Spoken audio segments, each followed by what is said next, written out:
personality profiling tool, then you would be acting in a certain way, in a preferred way, all your life without knowing that you have all the others too, the other modalities too, but you're not mindful of it. You think you are a visual person and all your decisions are visual. You become a very impatient person if you're a visual person. And if you're a K person, you're a slow, take your time kind of person. Everybody's irritated with you because you are so relaxed and thinking, taking your time to make decisions. And if you're an AD, well, you won't be out of place because most people are ADs. So, what's the deal here? When you learn this, when you do a personality profiling, once you identify who you are, let's say whatever dominance you have, the true purpose of doing this is for us to become flexible. Because our true essence, deep inside, we are one with everything. Well, that's difficult to understand, right? In the future programs, I'll explain that to you. Remember this. We are one with everything. And so, we can be comfortable with a V person if you are a K. You can be comfortable with an A. You can be comfortable with an AD. In fact, you can become like them. Can you imagine that? Now, that could be a difficulty for people. When I spoke about the logical levels, remember? There are 3 environments. But your behavior, if you're a soldier, for example, for many years, you bring that behavior and you fit it everywhere. The same behavior at home, at work, at play. You drive people nuts. Right? And therefore, behavioral flexibility is so important for us to function as leaders, as parents, as salespeople. It's so important to have that flexibility so that you can morph into people, become them, and they somehow realize that you're just like them. Wouldn't you agree that you would like people who are like you? That's right. But the thing is this, you're different. We're all different. So how do you get someone that you're communicating with to like you? That's right. So what do you need to do? You need to become them. So there's a process for us to learn how to become them. That means as you do that process, every one of them will be thinking, you're just like them. So you're a V, and a K comes to you. K is the one with the money to buy your BMWs. Let's say you're a BMW salesperson. You're a V, and that's a K. What do? You need to make sure that you become a K so that you can sell the BMW to the K. Now, that's possible. That is behavioral flexibility. That is the true essence, the need for us to understand personality profiling. That's what ultimately it's all about. It's not to typify you and say you're that kind of person and that's it. You're a round peg, you only can work in a round hole. Now that is essential knowledge, but that doesn't make you grow. For growth, for leadership, it's a different thing altogether. You need to be flexible, you learn how to do that. And so I have lost my identity that I had in the past as an auditory person. Right now, as a trainer, as a helper, I am anything I want to be. So everybody say it after me. If it is to be, it is up to me. I can be anything I want to be. Don't ever say, I can't do that because I'm like this. No, that's not flexibility. That is a slavery to who you were. But who you are going to be with NLP, you become flexible and you become able to thrive with all kinds of people. They will love you because you're so flexible. That's right. And that is rep systems. Say it, rep systems. What's the purpose? Personality profiling. What's the initial purpose? Find out who you are. What is the ultimate purpose? To become flexible, to connect with everybody and succeed. That is rep systems and personality profiling. The true intention of personality profiling, the NLP way. See you again soon. Thank you.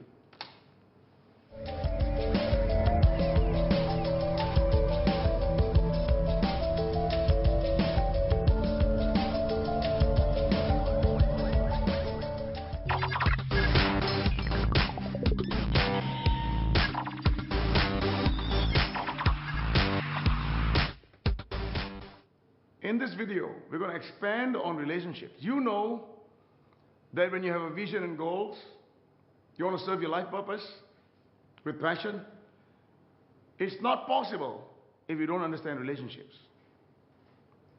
with yourself, with everybody, with the universe, with the planet. Let's talk about we and other people. The idea about relationship. We spoke a little bit about relationship during the rep systems. So we can connect our personalities with one another. You know, we are birds of a feather. We fly together, right? We flock together. So, when you talk about relationships in NLP, we have a certain idea about that. Let me write it down and explain as I go along.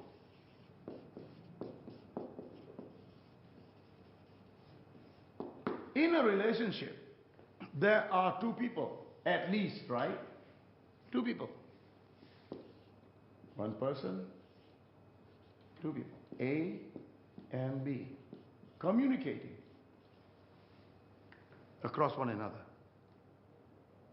And there may be problems. Something happens. There may be problems.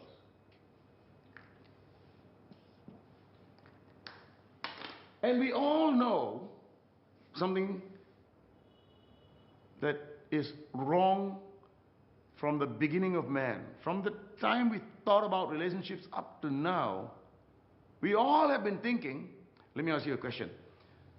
How many people does it take for a relationship to succeed? Well, what do I mean by that? There are two people at least in the relationship, right?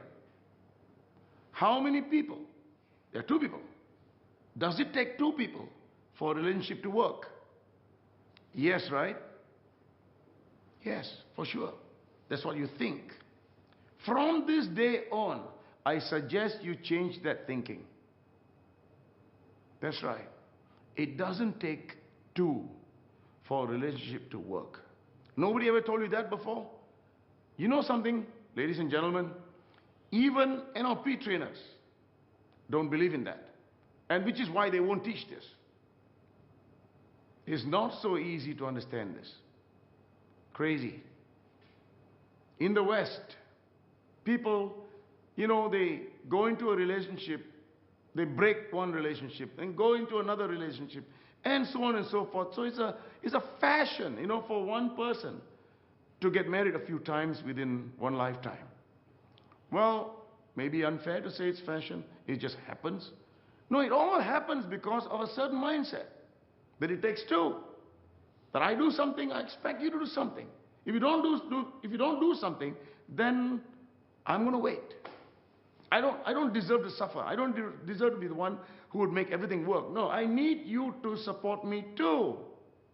If you don't, then I'm going to stay. I'm going to just refrain.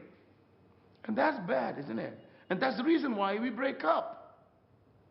You know, when we have relationships, we start off a meeting with someone, first time, you know, everything smells good, right? And you're so tolerant.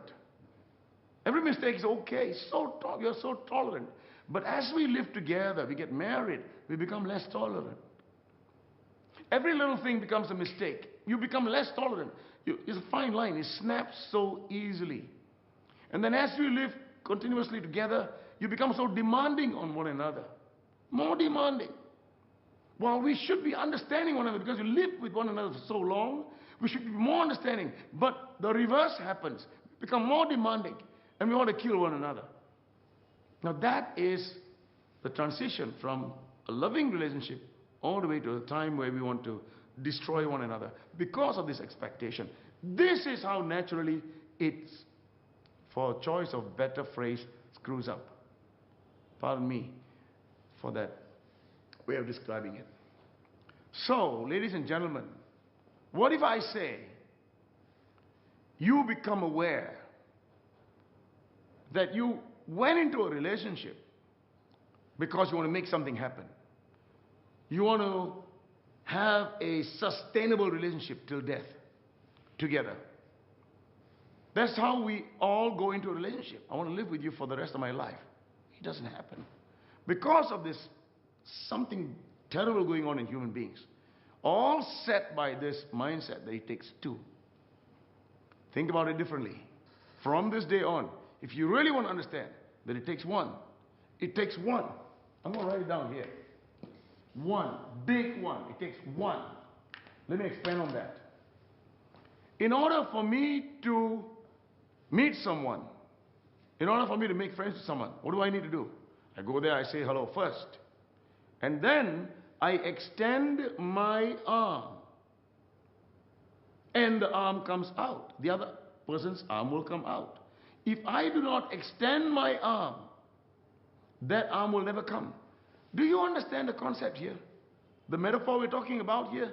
The handshake requires me to put out my hand, otherwise that hand will not come up. Is it too difficult to understand? Is it too simple that it cannot be an example for relationships? Most people think so. You need something more complicated to understand something. No, you don't need that. It's so basic. It's such an elegant metaphor that if I don't extend my arm first, that arm doesn't come. Crazy? Is the truth. So I've been holding on to my relationship because I take action. There were many times when my relationship with my wife and people were on the brink. But it is this realization that made me take the first action, the next action, to hold it together until it came a time when we were in a flow. People don't understand this. One more metaphor. I said clap. I just clapped. And some wise guy will say, it takes two to clap. Now that's nonsense. Whoever the creator was gave me two hands. Clap is a sound. It's not two people. It's done by two hands. Done by the same person. So it's a cliche. Wow, it takes two to clap. It's nonsense. It's an excuse for destruction of relationships. I'm saying it very passionately, ladies and gentlemen. It's not to take you down, to put you down. No. I want you to start taking notice that your relationship is deteriorating. If it is going good, switch it off. You don't need to listen to me. But if it's not, it is time to rethink what relationships are all about. Let me take it to another level. When you want to resolve a relationship, solve a relationship, what would you do first? You would forgive. Right. Forgive. First thing, I forgive you. That's power. I have the power. I forgive you. I can say that. Fine. What's the next thing you need to do? You will probably do. You will forget. Forgive, forget, right? I'm going to tell you something that you don't like to hear. Guess what? We as human beings, we forget nothing. You thought you forgot, but at the most unassuming time, when you're not thinking about it, the ghost of that memory comes up and you go, I thought I forgot this already. Why is it still in me? Have you noticed that before? That's right. And that memory can come up while you're watching a movie with a new girlfriend, a new partner. But when there is a sad story similar that of what you went through before, that sad scene comes up and this memory from the past that you thought you forgot appears. Been there before? Tell me the truth. Been there before? For sure. That's how your body works, by the way. So you say, I want to forget everything that happened in my past, all the bad experience. I want to forget it. If someone tells you they can do that for you, it's a lie. Right? Point blank lie.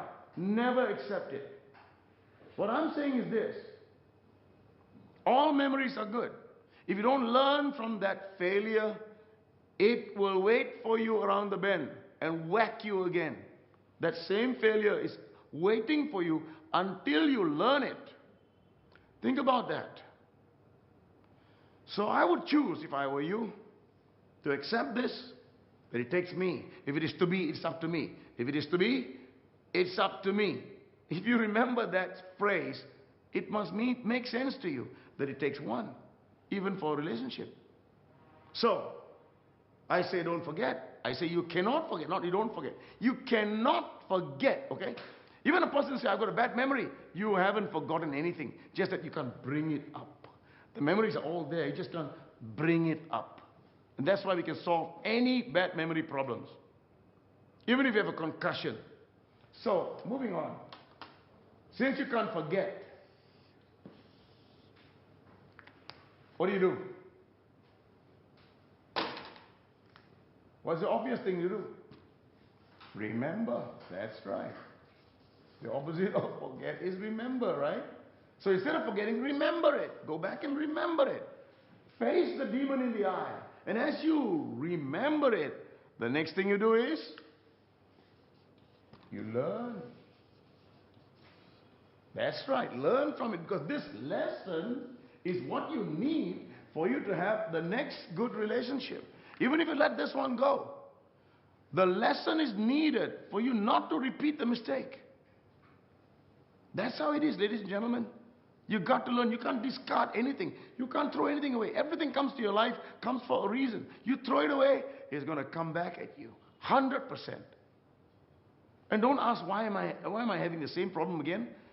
Because you haven't learned it yet. You haven't embraced it yet. You haven't accepted it yet. Acceptance, not denial. Acceptance frees you. Denial haunts you. And so, now this is the big one. And I cannot explain this to you in this video. It is crazy. This idea is crazy. And that is, you seek forgiveness. No, you don't just forgive. You seek forgiveness from the person who hurt you. How about that?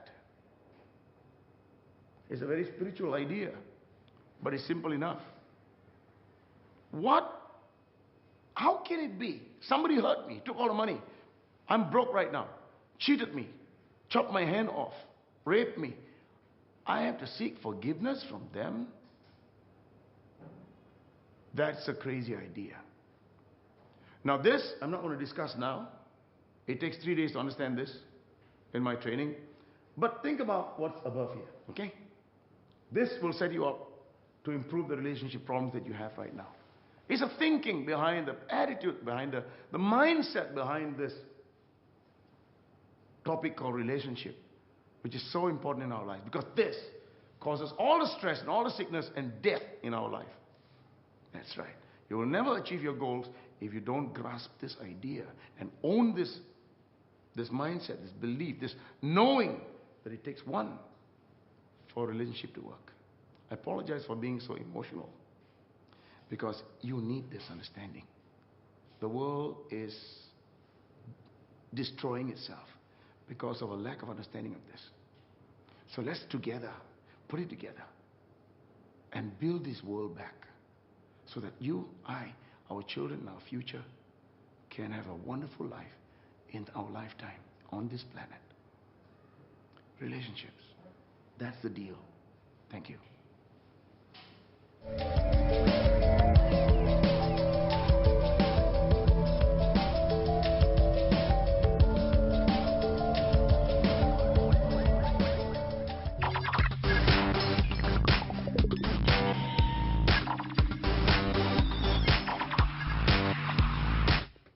After that emotional component where we spoke about relationships, I would like to take it a little step further. And that's about communication. That's right, communication. What is the purpose of communication? A talks to B, I talk to you. What is the purpose? There's only one purpose: to get through to you, so that you would say yes. You would have an agreement. So communication between two people is for one purpose: to get a yes, to get an agreement. Agree? That's right. You communicate with your kid to get him to agree with you. Your husband, wife, anybody. It's all for an agreement to say yes or no. They get an agreement, to get a response. So, but the main reason is to get a yes, not a no. Right? And so that being the reason for communication, there is a problem. And Virginia Satir, Fritz Perls, When they were modeled in the early days of NLP in the 1970s, Richard Bandler and John Grinder realized that these people were masters of questioning. And the way they used language, they were able to go into the deep structure, the meaning of what people say, and then use the meaning to reframe them, to give them a new perspective. And as they got their new perspective, new realizations, something clicked inside and their relationship problem solved by themselves. So this model that I'm going to describe to you in a short while is what we call the meta model. And let me take you through that first and give you the gist of why you and I need to master this model. Okay, and I had lawyers coming to my class, other trainers coming to my class, coaches coming to my class, having learned coaching from the whatever federation of coaching from these world bodies. But they realized that this fundamental knowledge was not included in any of these courses, except here we are, NLP. So what is it? We call it the meta model. Meta model. Everybody say it? Meta model. So what is this all about? Let me take you through that. In order for us to utter some words, like the words I'm using right now, blah, blah, blah, words, we have to do a lot of thinking. So thinking takes place way before any word is uttered. You agree with me? Right. Some of us, especially the ADs, if you remember the ADs, they think a lot before they say anything. And the Vs, they think, but they don't really see themselves thinking that much. And so they spurt out things that they could regret. But the ADs think a little bit more. Doesn't mean this thinking would assist them to be more correct. It doesn't mean that. Except that they go through this process. And so thinking, let's say hypothetically, you're thinking about something.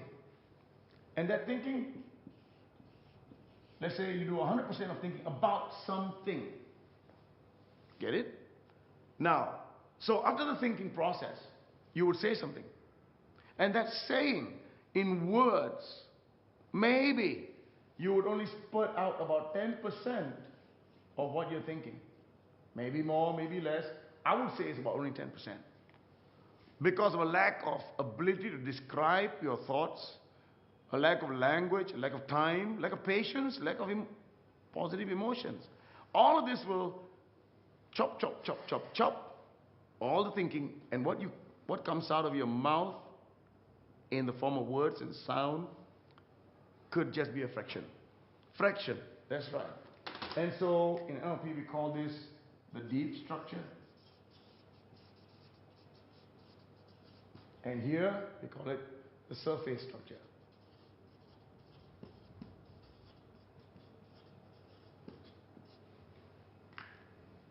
So, are we okay so far?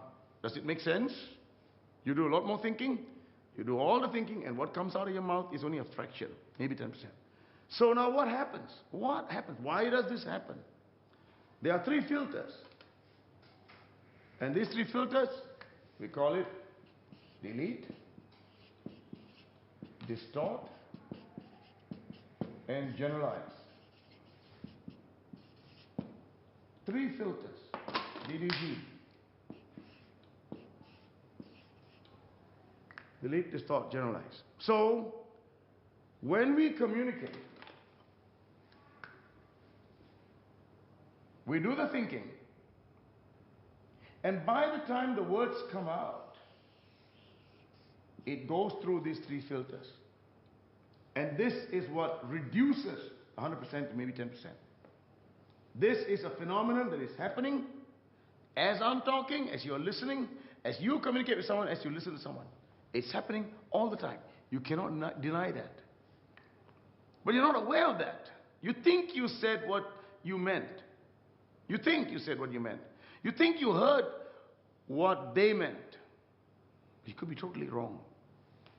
And so the purpose of the meta model, the purpose, is to unravel the deep structure, unravel the true meaning of what is being said. So, look at this. People mean more than what they say. Always. People mean more than what they say. But because they don't know this, they're not aware of this, they assume that you got the message. I assume that you got the message. I am here trying to explain many things here. I'm trying to fit everything that you need to know so that you can make a decision. You can take this and be motivated to use it. So this is a problem that people have. We mean more than what we say, but we don't say everything we mean. Does that make sense? I think you know what I'm talking about. So look at all your relationship problems. You spoke in English. I spoke in English. Why didn't you understand me? You know, a leader might just go out there and conduct a half-an-hour talk for a project, and he says, everybody understood me?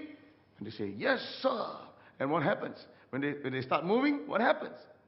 All hell breaks loose because they start doing really different things. Hey, look, we spoke in the same language. You understand English. I understand English. I just spoke in English. Why did you do the wrong thing? Hello? It's because they misunderstood you. That's right. It's not about your eloquence. It's not about your leadership. It's about your lack of ability to clarify what you said enough that they understood you. Exactly.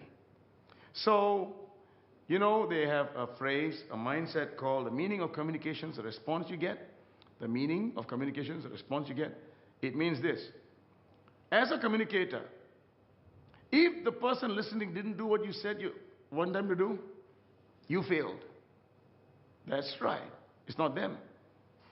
Even if they were not paying attention, you thought they were playing. It's your fault because you couldn't control them from playing as you were communicating. You failed. So you know something, ladies and gentlemen, to be responsible for something is a humble endeavor. To take responsibility for something, 100% responsibility, is a humble endeavor. Not easy.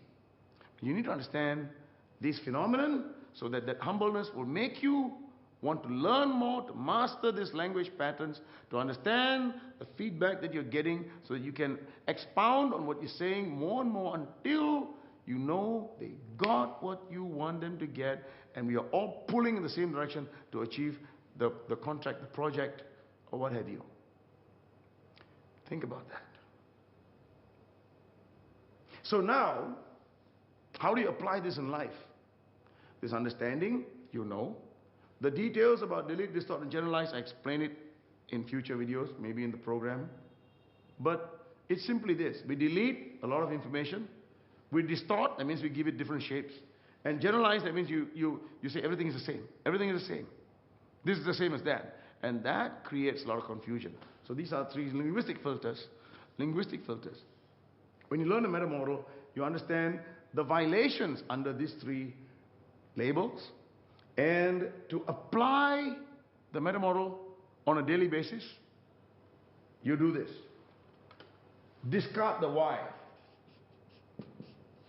Make sure you do not use the why when you are unraveling the truth, the deep structure. So if you want to go down to details, you want to find out details, you cannot use the question why. What else do you use? What other questions would you use if not for why? How? What? When? Who? And